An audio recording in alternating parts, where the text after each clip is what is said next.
Bismillahir Rahmanir Rahim. Mr. Chairman, ladies and gentlemen, as I stand here before you today, I'm reminded that the wise men and women of 1945 displayed a unique capacity to learn from and act on lessons of history, shaped by the Great Depression and tempered by the carnage of World War II. They established global order through institutions that would provide security and stability for generations to come. The UN, the IMF, the World Bank, and other organizations were founded to coordinate responses to international challenges and to make crimes against humanity a thing of the past.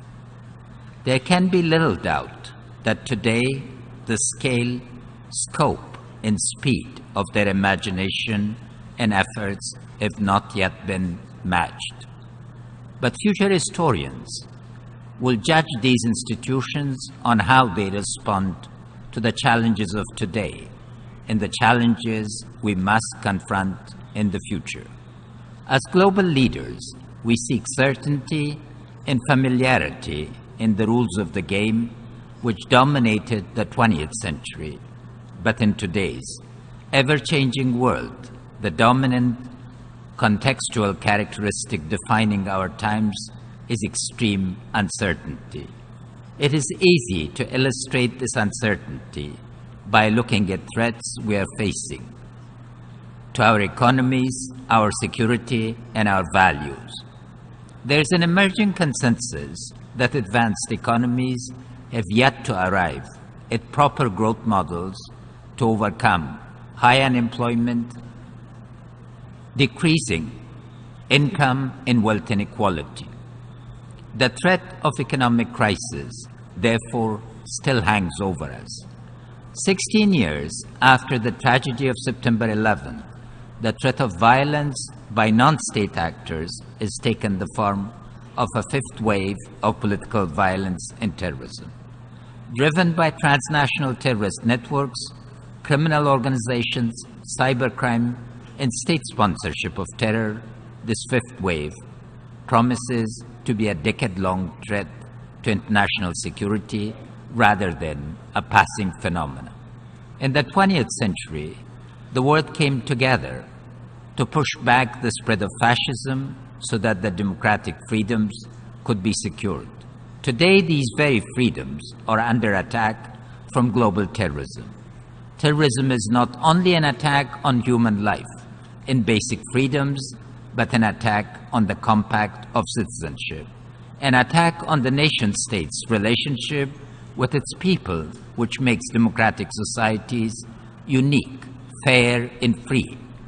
We must confront the threat of terrorism as a united force and meet it with a long-term solution that matches the long-term agenda of the terrorists themselves.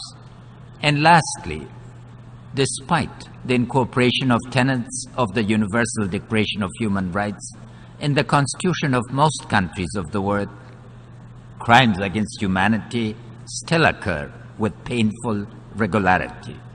The ethnic cleansing of the Rohingya is especially shocking. Aung San Suu Kyi's lengthy silence was tragic, as our hopes that an icon of human rights would choose principle over power were frustrated. I do welcome the chance for Afghanistan to have a seat on the Human Rights Council in order to have a more central role in discussions on these important issues. As a people who are still experiencing crimes against humanity, the latest being the killing of civilians in Mirza-Ulang village and attacks on mosques in Kabul, in Herat, and elsewhere, we're keen to add our voice in support of human rights. Overcoming the destructive and disruptive patterns of change in the 21st century require collective and coordinated action at the global, local, and individual levels. An effective, efficient, and respected United Nations is the need of the hour. We must put our 20th century institutions to the test.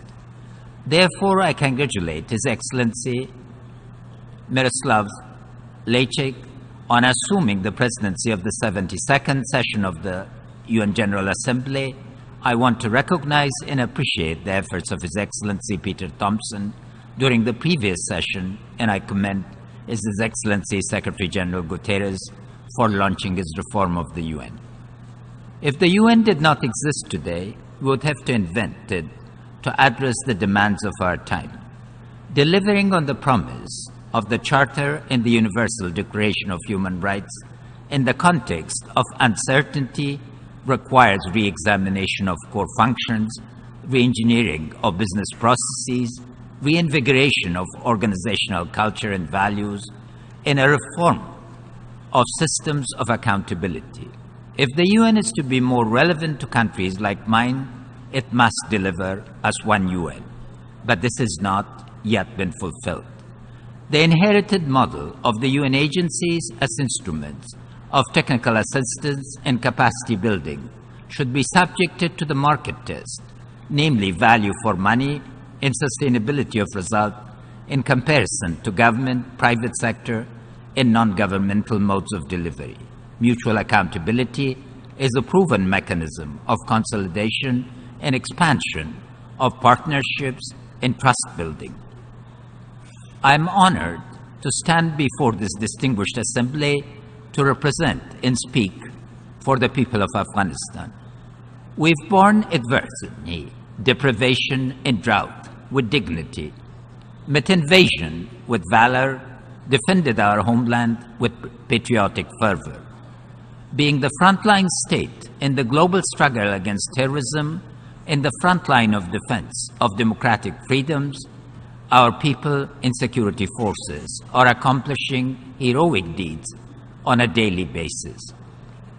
We too, as a nation, a state, and a people, are reinventing ourselves to address the challenges and potential offered to us in the 21st century. With President Trump's recent announcement of a strategy to counter terror and stabilize South Asia, Afghanistan's enduring partnership with the United States and the international community has been renewed and redirected. We welcome this strategy, which has now set us on a pathway to certainty. The Afghan people have looked to the United States for this type of resolve for years. We pay tribute to all the men and women of allied nations who have served with us, particularly those who paid the ultimate sacrifice. The strategy consolidates all instruments of American power, conveying a message that the Taliban and their backers cannot win militarily. Only through political settlement can we achieve enduring peace, and I call upon all ranks of Taliban to engage in an intra-Afghan dialogue. We now also have an opportunity for a dialogue with our neighbors on how we can work together earnestly to eliminate terrorism and contain extremism.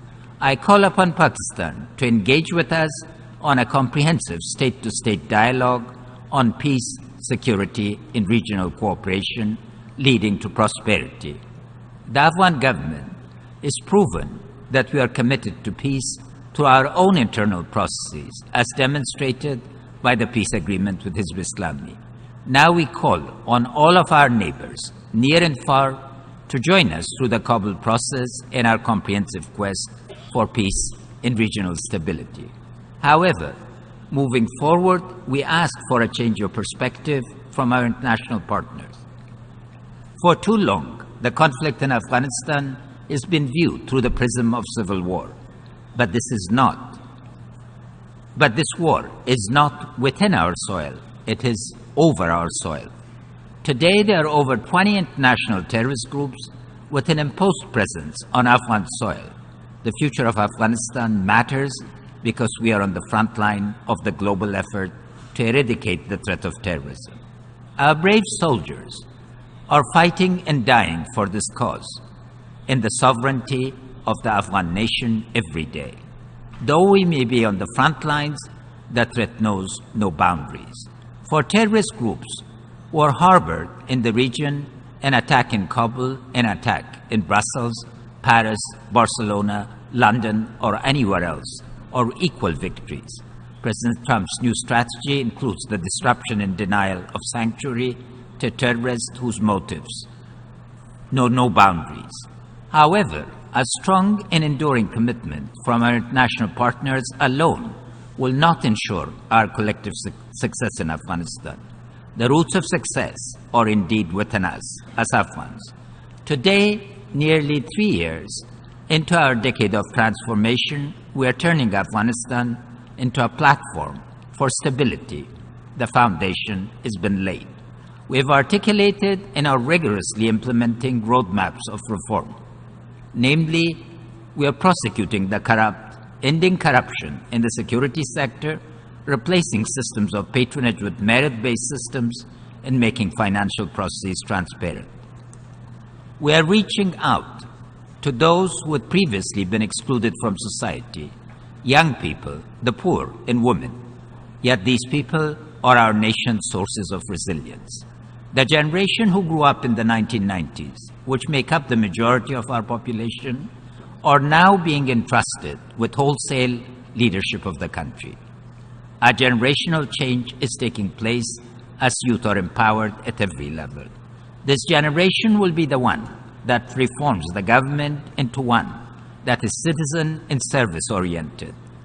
Through unimaginable hardship, women kept the fabric of our communities and societies together even as they fell to shreds.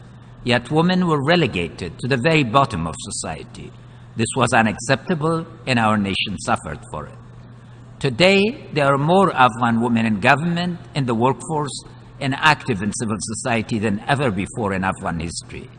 Yet, we still have far to go. At the helm, we have 6 women ambassadors and 4 women cabinet members. Simply put, women's empowerment is crucial to our future. The poor, along with the women and youth, are the numerical majorities in Afghanistan that crosses ethnic, linguistic, gender, and religious lines. About 40% of Afghans still live below the poverty line. Research shows that poverty perpetuates itself because it affects the scientific makeup of a child's brain. We must empower the poor. For too long, they've been the silent majority in our country. We are recreating the bonds of society in order to change the culture of our state. And not only are we strengthening our bonds internally, but regionally. As we look to our neighbors in the South and Central Asia, we are simultaneously strengthening national, global, and regional connectivity.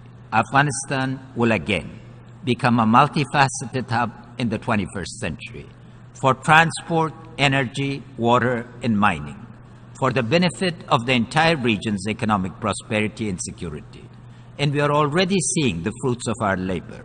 Transmission line for Central South Asia, power projects are under construction, the Turkmen Railway is reached our border, the Tapi natural gas pipeline is under construction. As a central part of our plan for economic advancement, we continue to work with our regional partners to seek avenues of collaboration. We can see now, amidst the uncertainties and unique challenges and threats of the 21st century, how Afghanistan has become a conundrum for the 20th century approaches in which the global order tends to still operate within.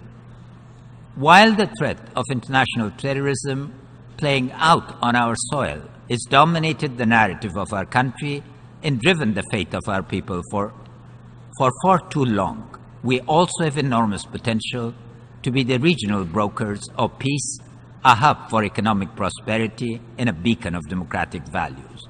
The birthplace of Rumi still resounds with messages of love, peace, and hope. Afghanistan will, yet again, be the Asian roundabout for dialogue of civilizations in a model of harmony and culture of tolerance and engagement. I am confident that our plans and programs for self-reliance and reform, bolstered by the community of our international partners, will chart us on the path towards realizing our full potential. I thank you.